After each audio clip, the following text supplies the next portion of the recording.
पप्पू शिलाजीत को, जो कि ओयो में एक लड़की के साथ धमा चौकड़ी मचाने आया हुआ था। अब पहला राउंड होने के बाद पप्पू शिलाजीत को उसकी दूसरी गर्लफ्रेंड का कॉल आता है, जो कि अपने घर पर अपनी गीली बिल्ली के साथ उसके लिए तड़पी जा रही थी। अब क्योंकि पप्पू शिलाजीत को उसकी भी लेनी थी, इसलिए वो अपनी पहली गर्लफ्रेंड से कहता है कि जाने मन मेरी दादी का फोन है और वो बहुत ज्यादा बीमार है, इसलिए मुझे उनके पास जाना होगा। लेकिन दूसरी वाली के पास जाने से पहले वो पहली वाली के साथ एक बार फिर से धमा चौकड़ी मचाता है। अब सेकंड राउंड लेने के बाद ही पप्पू शिलाजीत उससे बोर हो चुका था, इसलिए वो अपनी बंदी से कहता है कि मैं अपनी दादी के पास जा रहा हूँ, और जाने से पहले वो अपनी बंदी के पर्स में से कुछ पैसे निकाल लेता है, जिसके बाद वो उन पैसों से दूसरी बंदी को बजाने के लिए निरोध खरीदता है। शाबाश। फिर रात को अच्छे से तैयार होकर वो अपनी दूसरी बंदी के घर पहुंचता है, लेकिन अंदर जाकर वो देखता है कि घर में पूरा अंधेरा है। पप्पू शिलाजीत को लगता है कि शायद उसकी बंदी चुपके से आकर उसका मुंह में लेगी, लेकिन तभी अचानक पीछे से उसकी बंदी आकर उसके सिर पर बेसबॉल बैट से हमला करके उसे बेहोश कर देती है। फिर कुछ देर बाद जब पप्पू शिलाजीत को होश आता है तो वो खुद को एक रेगिस्तान में पाता है। वो देखता है कि सिर्फ कच्छे को छोड़कर उसके बाकी सारे कपड़े उतार लिए गए हैं। फिर वो अपने कच्छे की जेब में हाथ डालता है, जहाँ पर उसे एक निरोध का पैकेट और उसकी चारों गर्लफ्रेंड्स की एक फोटो मिलती है, जिसका मतलब था कि उसकी चारों गर्लफ्रेंड को पप्पू शिलाजीत के बारे में पता चल चुका था, इसलिए उन सभी ने मिलकर उसकी गांड फाड़ने का ये प्लान बनाया।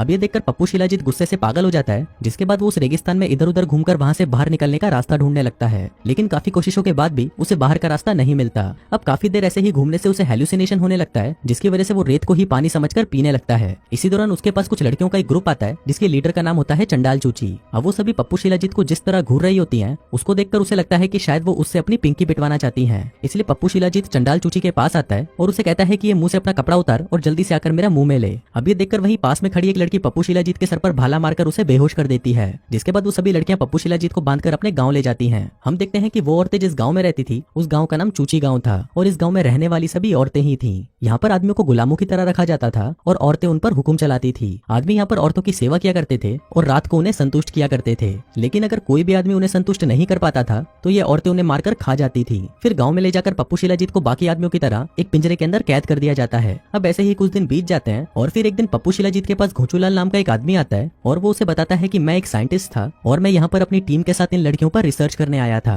दरअसल हम ये देखना चाहते थे कि ये औरतें हमारे छोटे पप्पू को 2-2 घंटों तक अपने मुंह में कैसे ले सकती हैं, लेकिन जब मेरी टीम वालों ने इन्हें मुंह में दिया तो ये औरतें चूसने की जगह उनका काट कर खा गई और फिर उन्हें जान से मार डाला। इसके बाद वो सभी औरतें मुझे भी मारने वाली थी, लेकिन यहाँ की एक प्रीस्ट ने मुझे इनसे खरीद लिया और मैं बच गया। फिर जाने से पहले वो पप्पू शिलाजीत से कहता है कि आज रात को यहाँ पर एक फेस्टिवल होने वाला है, जहाँ पर ये औरतें कुछ आदमियों की बलि देंगी। फिर रात को जब वो औरतें पप्पू शिलाजीत को लेने आती हैं तो उनको देखकर वो चूतियों वाली हरकतें करने लगता है ताकि वो उसे पागल समझकर छोड़ दें, लेकिन इससे उन औरतों को कोई फर्क नहीं पड़ता और वो उसे बांधकर दूसरे आदमियों के साथ घसीटते हुए स्टेज तक ले जाती हैं। इसके बाद वहाँ पर गांव की पुजारन काली शक्ति आती है, जो कि एक एक करके उन आदमियों के छोटे पप्पू को काटने लगती हैं। अब ये देखते ही पप्पू शिलाजीत की फटकर 464 हो जाती है, लेकिन फिर जब उसकी बारी आती है तो रानी उसके सामान को काटने से मना कर देती है, क्योंकि रानी को ऐसा लगता है कि पप्पू शिलाजीत उसकी वो प्यास बुझा सकता है जो कि बाकी के आदमी नहीं बुझा पाए। फिर रात को पप्पू शिलाजीत को रानी को संतुष्ट करने के लिए उसके कमरे में भेजा जाता है। अब उसको देखकर रानी कहती है कि मुझे पीछे से डलवाने में बहुत मजा आता है। अब ये सुनकर पप्पू शिलाजीत खुश हो जाता है और सोचता है कि आज तो मैं इसकी पीछे से लूंगा, लेकिन तभी वहाँ पर कुछ लड़कियां आती हैं और पप्पू शिलाजीत को पकड़कर नीचे लिटा देती हैं, जिसके बाद एक प्लास्टिक का घोड़ा लाकर सीधा उसकी गांड में घुसा दिया जाता है। फिर अगली सुबह हम पप्पू शिलाजीत को देखते हैं जो कि लंगड़ा कर चल रहा होता है। अब उसकी ऐसी हालत देखकर घोचूलाल को उस पर तरस आ जाता है और वो उसे अपनी मालकिन के पास उसका फ्यूचर देखने के लिए ले जाता है। अब पप्पू शिलाजीत को देखकर वो औरत कहती है कि अगर तुम 3 महीने के अंदर महारानी को प्रेग्नेंट नहीं कर पाते तो तुम्हें जान से मार दिया जाएगा, लेकिन अगर तुम उसे प्रेग्नेंट कर देते हो तो भी तुम बचोगे नहीं, तुम्हें फिर भी जान से मार दिया जाएगा। अब बेचारे पप्पू शिलाजीत के पास कोई रास्ता नहीं बचा था, क्योंकि दोनों ही सिचुएशंस में उसकी मौत पक्की थी। फिर इसके बाद पप्पू शिलाजीत को पता चलता है कि इस गांव के आदमियों की हालत इतनी बुरी है कि कुछ सड़ी हुई सब्जियों के बदले उन आदमियों का सौदा कर दिया जाता है। अब आदमियों के साथ होने वाले ऐसे बर्ताव को देखकर पप्पू शिलाजीत घोचूलाल के साथ वहाँ से भागने का प्लान बनाता है। वो उसे कहता है कि अगर हमें यहाँ से निकलना है तो हमें कैसे भी करके इन औरतों का विश्वास जीतना होगा। अब अपना पप्पू शिलाजीत तो दिखने में काफी हैंडसम था, इसलिए उसे विश्वास था कि वो इस काम में जरूर सफल हो जाएंगे। वहीं दूसरी तरफ रानी की सेनापति आकर रानी से कहती है कि हमारे दुश्मन झाटू कबीले की सेना हमारी तरफ बढ़ती जा रही है। अब ये सुनकर रानी उसे कहती है कि गांव के बॉर्डर पर सभी लड़कियों को तैनात कर दो और अगर दुश्मन कबीले में से कोई भी हमारे गांव में आता है तो उन सभी की झाटों में आग लगा दो। फिर रात को हम पप्पू शिलाजीत को देखते हैं जो कि महारानी को इंप्रेस करने के लिए उसकी सेवा करने का नाटक करने लगता है। अब महारानी को उसकी सेवा से चरम सुख की प्राप्ति मिल रही थी, जिसका फायदा उठाते हुए वो महारानी से कहता है कि हमें अपने गाँव में एक ब्यूटी पार्लर खोलना चाहिए ताकि यहाँ की औरतें और भी ज्यादा सुंदर बन सकें। अब महारानी भी उसकी बातों में आ जाती है और वो उसे ब्यूटी पार्लर खोलने की परमिशन दे देती है। दरअसल पप्पू शिलाजीत ब्यूटी पार्लर के जरिए गांव की औरतों का विश्वास जीतना चाहता था।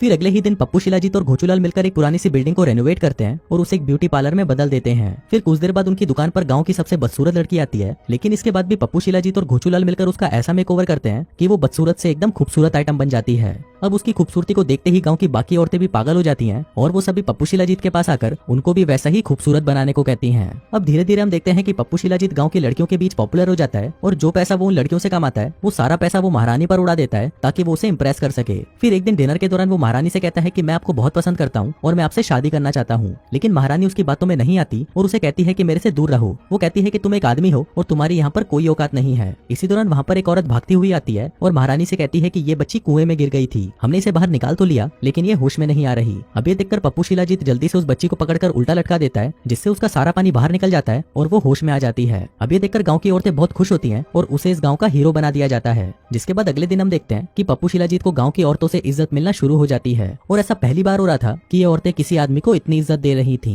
फिर एक दिन जब महारानी अपनी औरतों से बातें कर रही थी तभी वहाँ पर सेनापति आती है और महारानी से कहती है कि झाटू कबीले के लोग हमारे बहुत नजदीक पहुंच चुके हैं। अभी सुनकर महारानी और बाकी के लोग मिलकर उस कबीले को रोकने के लिए बॉर्डर की तरफ निकल जाते हैं। वहीं दूसरी तरफ हम झाटू कबीले को देखते हैं जिसके आदमी आपस में ही लड़कर एक दूसरे को खत्म कर रहे थे। उधर पप्पू शिलाजीत और घोचूलाल मिलकर ये प्लान बनाते हैं कि कल जब ये दोनों कबीले आपस में लड़ रहे होंगे तभी हम चुपके से यहाँ से निकल जाएंगे। फिर अगले दिन जब महारानी अपनी सेना के साथ दुश्मन को मारने के लिए बॉर्डर पर जा रही होती है तभी दुश्मन सेना पहाड़ पर से उन पर हमला कर देती है जिससे महारानी के बहुत सारे सिपाही मारे जाते हैं और जो बच जाते हैं वो वापस गांव की तरफ भाग जाते हैं। उधर पप्पू शिलाजीत और महारानी भागकर एक पहाड़ी के नीचे छिप जाते हैं। फिर कुछ देर तक बातें करने के बाद वो लोग देखते हैं कि वहाँ पर बहुत सारे जुगनू आ जाते हैं। अब यहाँ पर पप्पू शिलाजीत और महारानी एक दूसरे को प्यार करने लगे थे जिसके बाद वो दोनों वहीं पर ही मजदूरी करना शुरू कर देते हैं। फिर अगली सुबह जब वो दोनों गाँव में वापस लौटते हैं तो वो देखते हैं कि गाँव के सभी लोग बीमार पड़ चुके हैं क्योंकि उन्होंने कुएं का पानी पी लिया था जिसको दुश्मन सेना के लोगों ने जहरीला बना दिया था। इसी दौरान वहाँ पर घोचूलाल आता है और पप्पू शिलाजीत से कहता है कि भोसड़ी के तू रात को यहाँ से भागा क्यों नहीं। अब ये सुनते ही महारानी को लगता है कि वो उनके साथ गद्दारी कर रहा है इसलिए वो उन दोनों को पकड़ लेते हैं, लेकिन फिर महारानी उसे मारने की बजाय उन दोनों को गांव से बाहर छोड़ देती है।